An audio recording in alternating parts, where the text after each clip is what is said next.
Assalamualaikum warahmatullahi wabarakatuh. Bertemu lagi bersama Bapak. Di pertemuan kita yang kemarin kita sudah membahas tentang mengenal negara-negara ASEAN. Nah, untuk pertemuan kali ini kita akan membahas tentang interaksi antar negara-negara ASEAN. Nah, sebelum kita lanjut lebih dalam, marilah kita berdoa menurut agama dan kepercayaan kita masing-masing. Berdoa mulai.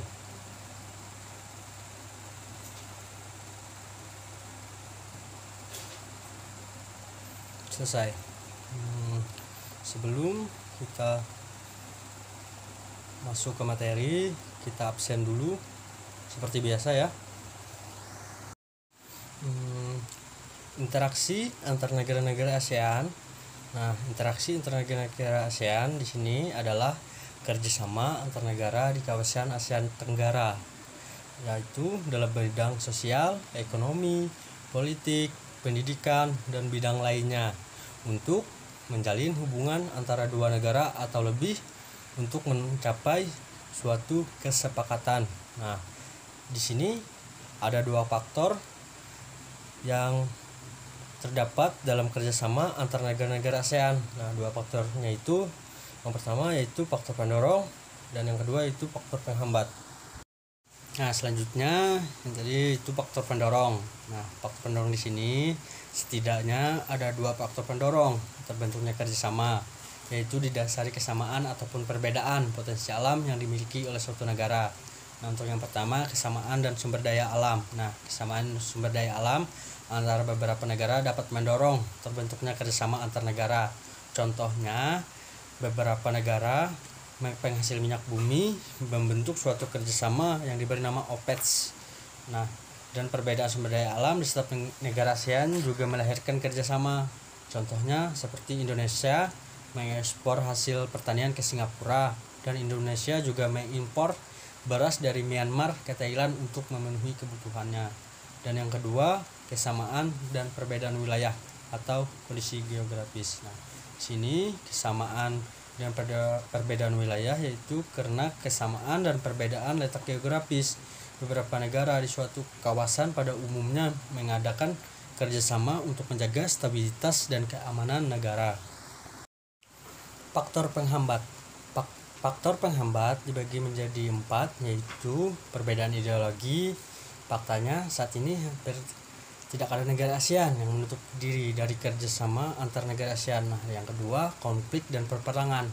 Nah, konflik dan peperangan ini yang terjadi di dalam negeri maupun antara negara mengganggu stabilitas negaranya sehingga akan menghambat kerjasama. Dan yang ketiga, kebijakan protektif. Nah, kebijakan protektif suatu negara yang menerapkan kebijakan yang bertujuan melindungi kepentingan dalam negeri dan meningkatkan daya saing. Misalnya, tidak menerima impor hasil pertanian karena dapat mempengaruhi kondisi pendapatan hasil pertanian di dalam negerinya. Nah, dampak kebijakan ini juga dapat mempengaruhi hubungan antar negara sehingga menghambat kerjasama yang harmonis. Dan yang keempat, perbedaan kepentingan tiap-tiap negara. Nah, perbedaan kepentingan tiap-tiap negara karena kerjasama dibutuhkan bagi perkembangan dan masa depan negara di dunia, akan tetapi dalam kerjasama antar negara, tiap-tiap negara memiliki kepentingan yang berbeda.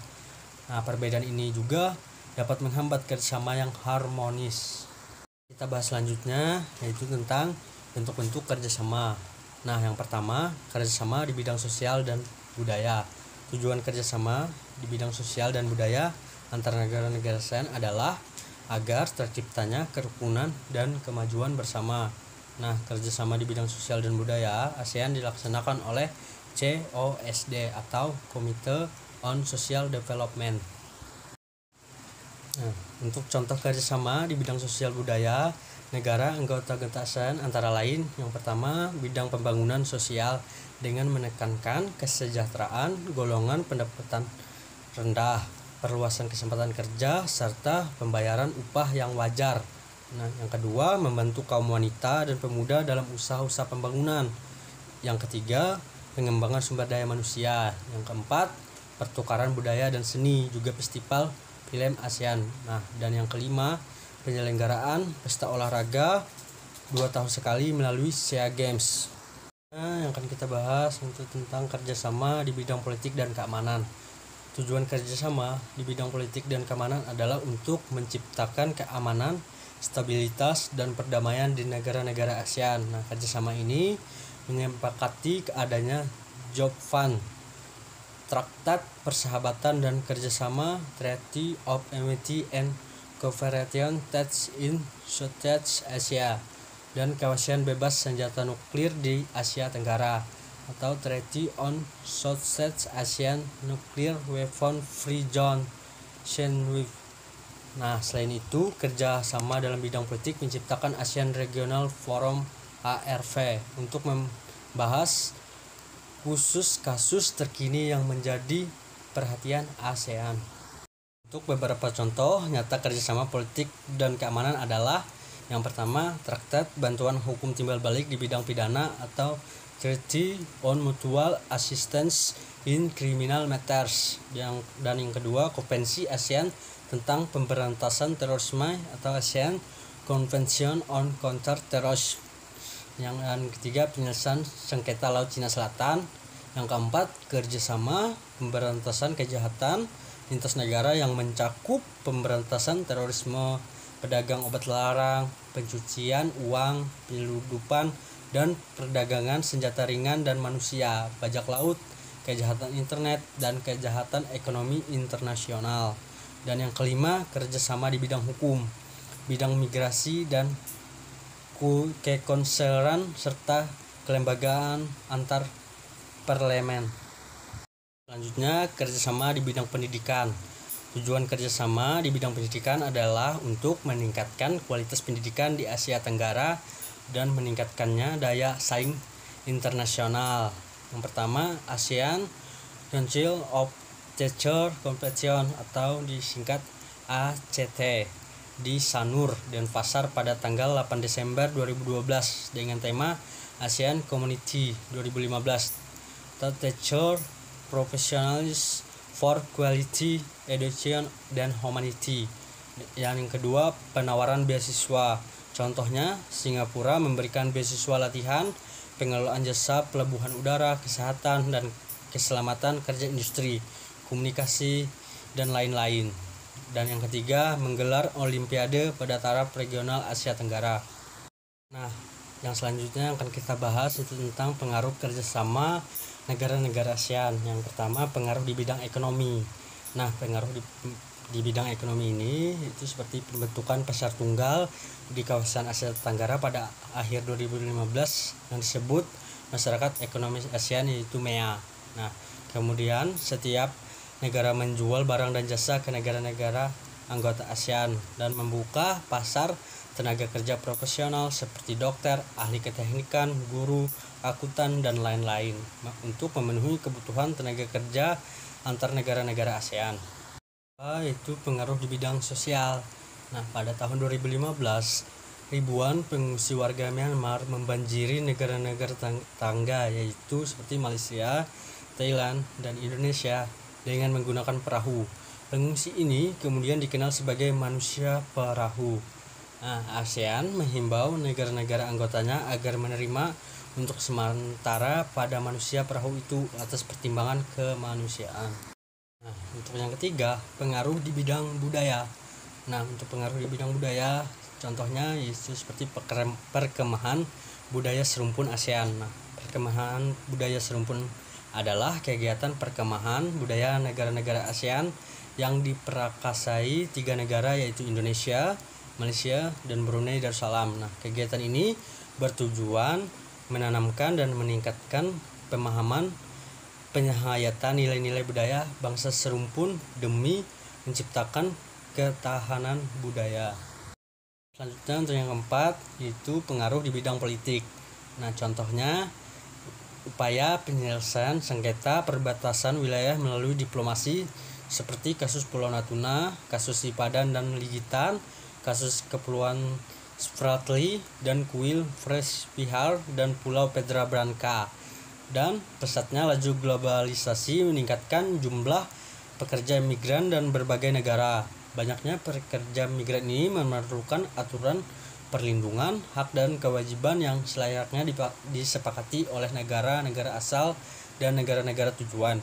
Nah, untuk beberapa kasus pekerja migran yang menjadi perhatian negara-negara ASEAN antara lain kerja paksa, tenaga asing dengan biaya murah, dan perdagangan pekerja rumah tangga migran.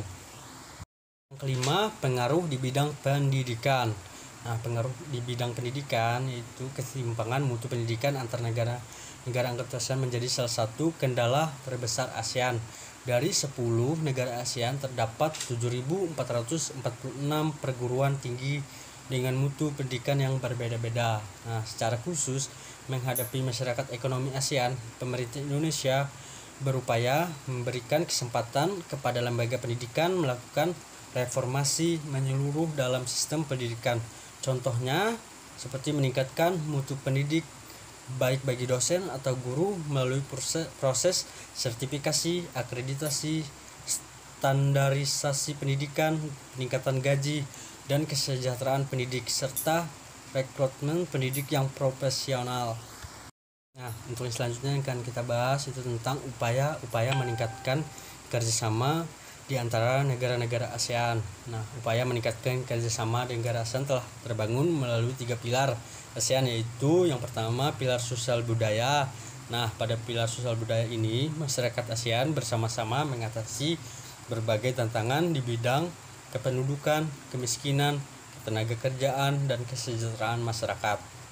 Yang kedua, pilar ekonomi. Nah, untuk pilar ekonomi ini peningkatan kerjasama antara negara ASEAN memerlukan dorongan berupa kekompakan, konsistensi, keterbukaan, rasa kekitaan, saling menghormati, dan kesetiakawanan sosial, serta dinamis dalam menjalani kerjasama. Dan yang ketiga, pilar politik dan keamanan.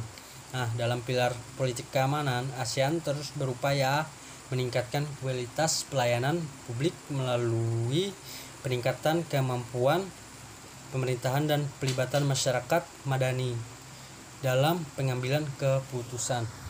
Sekian materi yang dapat Bapak sampaikan. Semoga dari materi yang Bapak sampaikan dapat dimengerti dan dipahami dan dapat menambah ilmu anak-anak sekalian. Jika ada yang ingin ditanyakan, nanti kirim di WA, dan nanti ada tugas yang Bapak kasih, nanti Bapak share di grup. Dan terima kasih. Assalamualaikum warahmatullahi wabarakatuh.